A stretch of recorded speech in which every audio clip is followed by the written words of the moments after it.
Hello hello hello hello dear students, मैं नाम Faizan and welcome to all of you to this awesome and amazing platform of modern पढ़ाई। तो मैं आज आपके लिए फिर से एक लेके आया हूँ बिल्कुल ही नया चैप्टर, जो चैप्टर पढ़ के आपको थोड़ा ज़्यादा ही अच्छा लगने लगेगा, क्योंकि इस चैप्टर को आप डायरेक्ट टू डायरेक्ट अपने से फील कर सकते हैं, डायरेक्ट टू डायरेक्ट को रिलेट हो सकते हैं, इस चैप्टर के साथ इंटर कनेक्शन बना सकते हैं। वो कैसे? आप मेरी बातों को सुनते जाइए, आपको ये बातें समझ में आने लगेगी कि मैं बोल क्या रहा हूँ। ठीक है, तो चैप्टर का नाम जैसे आप लोगों ने बोर्ड पे देख ही लिया होगा, लिखा हुआ है रेस्पिरेशन। मतलब कि आप इतना तो समझ गए होंगे कि ये हमारे सांस लेने से रिलेटेड कोई चैप्टर है। एक्चुअल में ये पूरा का पूरा मैकेनिज्म ही सांस लेने के रिलेटेड, कि आप सांस कैसे लेते हैं, आपका CO2 कैसे एक्सहेल होता है, आपका O2 कैसे इनहेल होता है, ये सारी चीजें मैं आपको अभी बताने वाला हूँ। पहले हम लोग ये बात को क्लियर कर लेते हैं कि एक्सहेलेशन क्या होता है एंड इनहेलेशन क्या होता है। ठीक है, उससे पहले हम एक बता देते हैं आपको ये बात कि ब्रीदिंग क्या होता है। ब्रीदिंग क्या होता है? ब्रीदिंग क्या होता है भाई? ब्रीदिंग क्या होता है? ब्रीदिंग आपका सिंपल इनहेलेशन या एक्सहेलेशन होता है। अब बोलिएगा आप सिंपल वर्ड क्यों इस्तेमाल कर रहे हैं? यहाँ पे बहुत ही ज्यादा जरूरी है सिंपल वर्ड इस्तेमाल करना, क्योंकि अगर मैं सिंपल नहीं लगाऊंगा तो इनहेलेशन और एक्सहेलेशन बहुत किस्म के होते हैं, जो आपको 11th में देखने को मिलेंगे। एक चैप्टर है, उसी चैप्टर में देखने को मिलेंगे। ठीक है, अभी हम लोग ये जानते हैं simple breathing, simple inhalation and exhalation, simple inhalation and exhalation, simple inhalation and exhalation. Note down करते चलिएगा, ठीक है। Simple inhalation and exhalation, simple inhalation and exhalation, simple inhalation and exhalation हम लोग यहाँ पे करने वाले हैं। मतलब नॉर्मल तरीके से सांस को अंदर लेना, सांस को बाहर करना, अपने O2 को इन करना और CO2 को आउट करना को ही हम लोग नॉर्मल तरीके से जो करते हैं, उसी को हम लोग ब्रीदिंग का नाम देते हैं। यह आपको बात पहले से मालूम है। अब हम लोग इनहेलेशन और एक्सहेलेशन को एक अच्छे तरीके से लिख लेते हैं, ताकि आपको ये बात एक सेकंड में याद आ सके, आपको इस चीज के लिए याद नहीं करना पड़े इतना लंबा। इनहेलेशन क्या है? इनहेलेशन क्या है? इनहेलेशन क्या है? इनहेलेशन का सिंपल मीनिंग होता है इंस्पिरेशन। इंस्पिरेशन मतलब किसी से इंस्पिरेशन लेने वाला इंस्पिरेशन नहीं है। ये इंस्पिरेशन का मतलब है सांस को अंदर लेना, O2 को अपने अंदर इन करना, O2 को अपने अंदर इन करना, एयर को अपने अंदर इन करना को हम लोग इनहेलेशन बोलते हैं। तो यहाँ पे हम लोग का इंस्पिरेशन दूसरा तरीके का है, याद रखिएगा। मोटिवेशन वाला इंस्पिरेशन नहीं है ये, ठीक है। ये इंस्पिरेशन सांस लेने वाला इंस्पिरेशन है। इनहेलेशन यहाँ पे क्लियर हो गया। अब आते हैं एक्सहेलेशन में। एक्सहेलेशन में आप लोग जानेंगे कि एक्सहेलेशन का सिंपल मीनिंग क्या होता है। एक्सहेलेशन इसका जस्ट अपोजिट होता है, मतलब भी कोई भी चीज को आउट करना, अपने अंदर से एयर को आउट करना। आपके लंग्स में जो एयर मौजूद है, जो स्टोर है, उसको आप आउट कर रहे हैं, आप इन कर रहे हैं एयर को अपने अंदर, उसके बाद उसे को आउट कर रहे हैं। हम लोग इन क्या करते हैं? हम लोग इन करते हैं O2। आउट क्या करते हैं? आउट करते हैं CO2।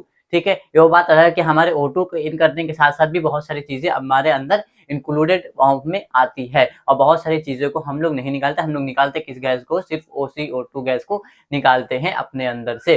ठीक है, लेकिन हम लोग जब इन करते हैं तो बहुत सारी चीजें इंक्लूडेड आती है, लेकिन जो मोस्ट ऑफ द केसेस में हमारे बॉडी को मैकेनिज्म को जरूरत पड़ती है, और जो हमारा बॉडी अपने अंदर गेन करता है, वो हमारा कौन सा गैस होता है? वो हमारा होता है O2। ठीक है, तो यहाँ पे हम लोग इसको लिखेंगे एक्सपायरेशन। एक्सपायरेशन आप यहाँ पे वर्ड पकड़ सकते हैं, कि मैं वर्ड से ही बता देता हूँ कि चीजें क्या बताने वाली हैं। चीजें खुद बताती है कि उसका डिफिनेशन क्या होगा।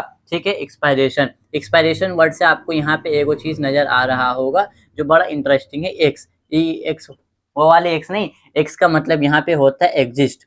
एग्जिट, एग्जिट वाला फॉर्म आपने देखा होगा ना, ये वो एग्जिट। और यहाँ पे आपने वर्ड देखा होगा इन। इन से आता है हमारा इन, मतलब कोई भी चीज को अंदर लेना, कोई भी चीज को अंदर लेना, वो वाला इन है यहाँ पे इंस्पिरेशन। ठीक है, एक्सेलेशन मतलब कि कोई भी चीज को एग्जिट करना, वो हो गया आपका एक्सेलेशन। ठीक है, कोई भी चीज को अपने अंदर इन करना, हम लोग ऑब्वियसली O2 इन करते हैं, O2 इन कर रहे हैं तो हमारा इनहेलेशन वहां हो रहा है। मैं आपको पढ़ा रहा हूँ, पढ़ाते पढ़ाते मेरी बॉडी को सांस की जरूरत पड़ रही है। अगर मैं सांस नहीं लूंगा तो उससे क्या होगा, और हम सांस क्यों लेते हैं, ये ज्यादा जरूरी है। क्या हमारे लंग्स को इस चीज की जरूरत है कि मैं सांस लूंगा तो जिंदा रहूंगा? नहीं। मेन मुद्दा क्या है हमारा सांस लेने का, मतलब पूरा रेस्पिरेशन सिस्टम मेन किस चीज के लिए काम करता है, वो मैं आपको बताने वाला हूँ। हमारा जो ये रेस्पिरेशन आप सिस्टम देख रहे हैं, रेस्पिरेशन सिस्टम आप देख रहे हैं, मैं हाँ यहाँ लिख सकता हूँ रेस्पिरेशन सिस्टम किस काम आता है? रेस्पिरेशन सिस्टम आता है to break food to break food and gain energy. मतलब हम लोग जो एयर लेते हैं, हम लोग जो सांस लेते हैं, वो सांस हमारा किस काम में आता है? हमारे फूड को तोड़ने के काम में आता है। To break down the food, to break down लिख दीजिए, ज्यादा आसानी होगा आप लोगों को ये बात रिकॉल करने में। To break down food and gain the energy. आप जो एनर्जी आपका मैं बोल रहा था ना, आपको एटीपी के बारे में मैंने आपको कुछ बताया था। तो आपके एटीपी फॉर्मेशन कैसे होता है? वो होता है आपके सांस लेने के अमल की वजह कर। सिर्फ सांस लेना ही उसमें मुद्दा नहीं होता, उसमें बहुत सारी चीजें होती है, मगर सांस लेना जो आप O2 इन करते हैं, आपका फूड जो है ऑक्सीडाइज होता है। ऑक्सीडाइज होने के बाद यहाँ पे हमारा एनर्जी क्रिएट होता है, जो एटीपी के फॉर्म में जमा होता है। जिस एनर्जी को हम लोग, हमारे बॉडी का एनर्जी का करेंसी क्या है भाई? हमारी बॉडी का एनर्जी क्या है? करेंसी एटीपी है, ठीक है। इंडिया का करेंसी क्या है?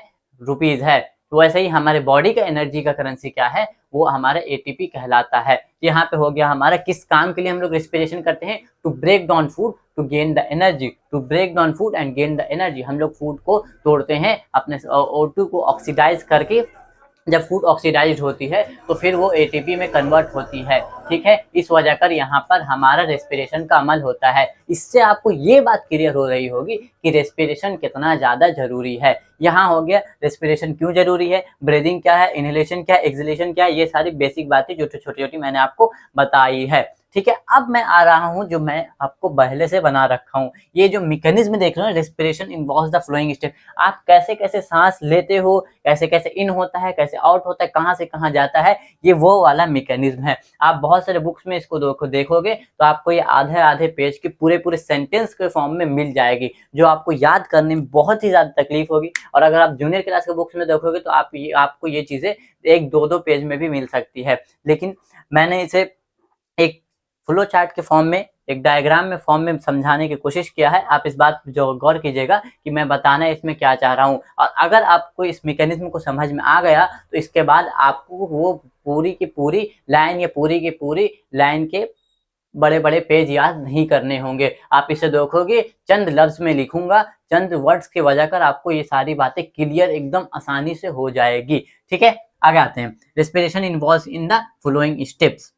सबसे पहले आप यहाँ पे, सबसे पहले मैं स्टेप बाय स्टेप करके 5 स्टेप में इस चीज को तोड़ रहा हूँ। देखिएगा सबसे पहला स्टेप क्या होता है। सबसे पहले हम लोग स्टेप करते हैं ब्रीदिंग का। सबसे पहला स्टेप क्या करते हैं? Breathing ventilation, breathing ventilation, breathing ventilation, breathing ventilation. आप बोल रहे होंगे कि वेंटिलेशन यहाँ क्यों इस्तेमाल होता है? ब्रीदिंग वेंटिलेशन, वेंटिलेशन, वेंटिलेशन, हाँ ठीक है, वेंटिलेशन, ब्रीदिंग वेंटिलेशन मतलब कि सांस को इन करना या आउट करना, सांस को इनहेल करना या एक्सहेल करना, सांस को इनहेल करना, एयर को इनहेल करना और एक्सहेल करना, एयर को इनहेल करना और एक्सहेल करना, एयर को इनहेल करना। और ये चीज आपको याद भी नहीं करनी पड़ेगी, आप बस गौर से देखते जाइए और नोट डाउन करते जाइए, ठीक है। यहाँ से आपका O2 इन हो, CO2 O2 यहाँ पे इन हुआ, आपने अंदर से लिया O2, यहाँ पे आया एल्वियोलाई। ये अगर आपको समझ नहीं आ रहा है तो मैं अच्छा से लिख देता हूँ। यहाँ पे हम लोग का ये वाला जो फूला हुआ हिस्सा आप देख रहे हैं, इसको हम लोग एल्वियोलाई बोलते हैं। अब ये एल्वियोलाई क्या होता है? ये जब आप लंग्स के अंदर का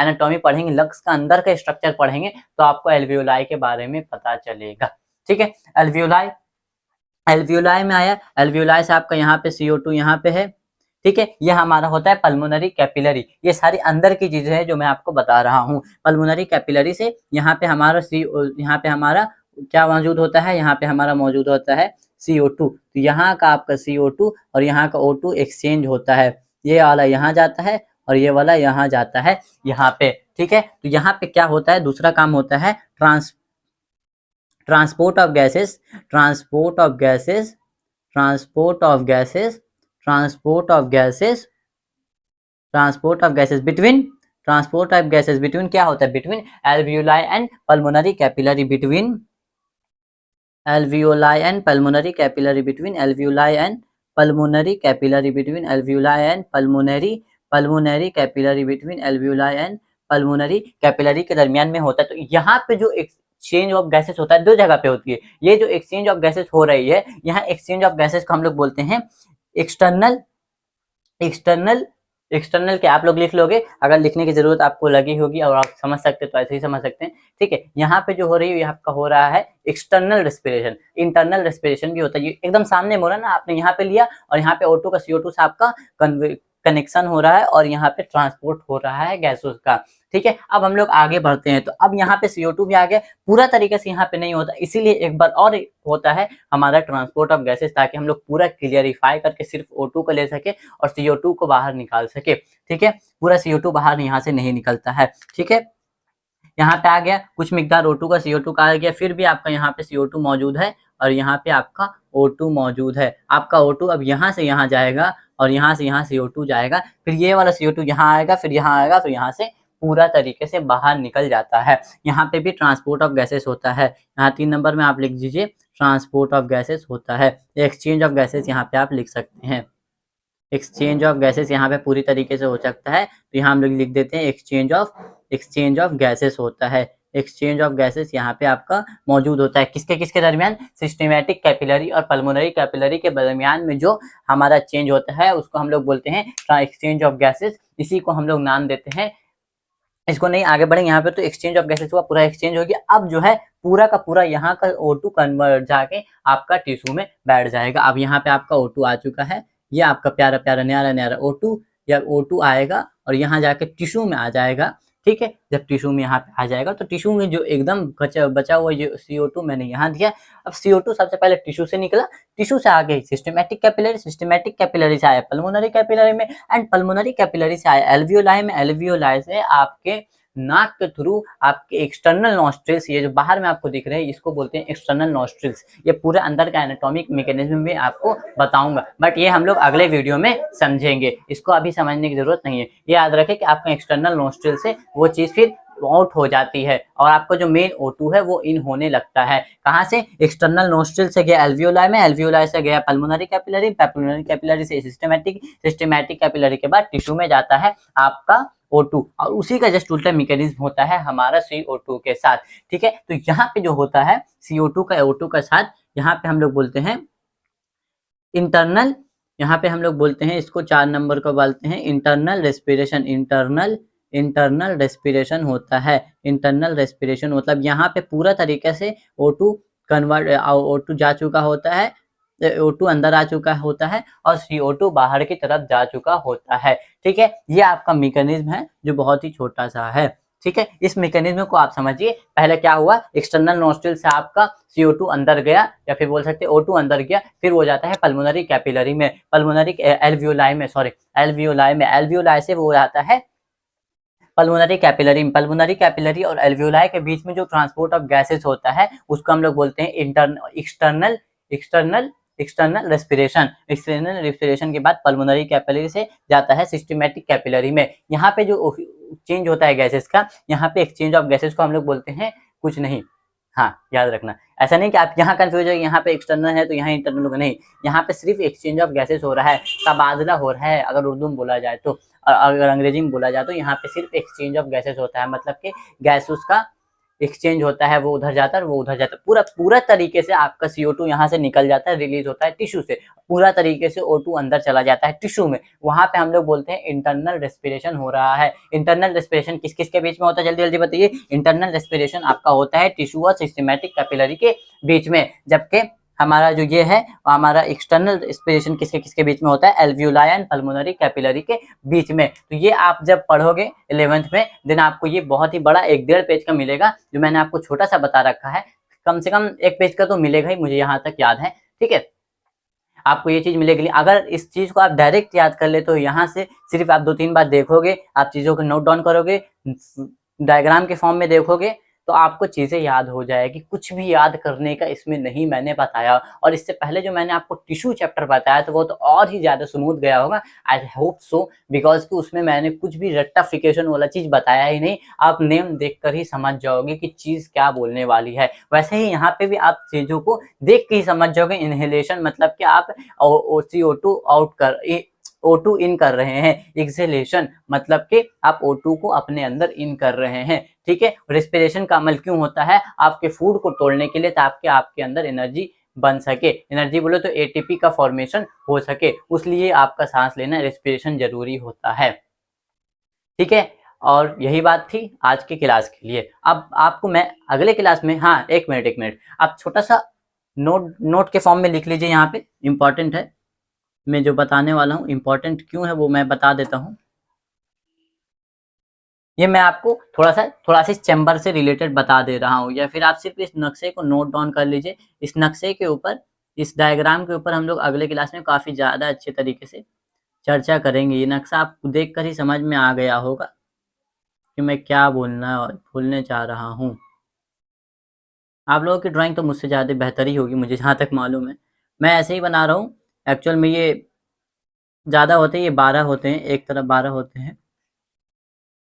लेकिन मैं इसे बनवा क्यों रहा हूँ ये बात आपको अगली क्लास में समझ में आएगी। इस तरीके से आप एक बना लीजिए, इसको हम लोग बोलते हैं रिब केज। मार्कर से अच्छे तरीके से बन नहीं रही है मुझसे, इसको हम लोग जो आपका जो ये वाला फॉर्म है ना, ये वाला आप यहाँ से समझिए, ये जो आपका पूरा जेस्ट, ये जो आपका पूरा नीचे तक गया होता है, इस पूरे पसली जिसको हम लोग बोलते हैं उर्दू में, बस इसको रिब बोलते हैं एक को, तो ये पूरा का पूरा केज के फॉर्म में होता है, ये पूरा आपका केज के फॉर्म में होता है। और ये बीच वाली हड्डी स्टर्नम कहलाती है, स्टेर्नम बोन, यहाँ पे स्टेर्नम की वजह कर ये पूरा जुटा हुआ होता है रिब, और पूरा केज की तरह का, पिंजरे की तरह का बनता है। इस चीज के मैकेनिज्म को हम लोग थोड़ा सा आगे समझेंगे, और आपके अंदर के नोस्ट्रिल से, एक्सटर्नल नोस्ट्रिल से हवा कैसे कैसे कैसे कैसे जाती है, ये तो था रेस्पिरेशन कैसे होता है। अब आपको मैं ये बताऊंगा कि आपके एनाटॉमिकली कैसे कैसे वो हवा का एक्सचेंज होता है या ट्रांसपोर्ट होता है, कहाँ से कहाँ होता है, अंदर के कुछ कुछ छोटी छोटी बातें अगले क्लास में हम लोग डिस्कस करेंगे।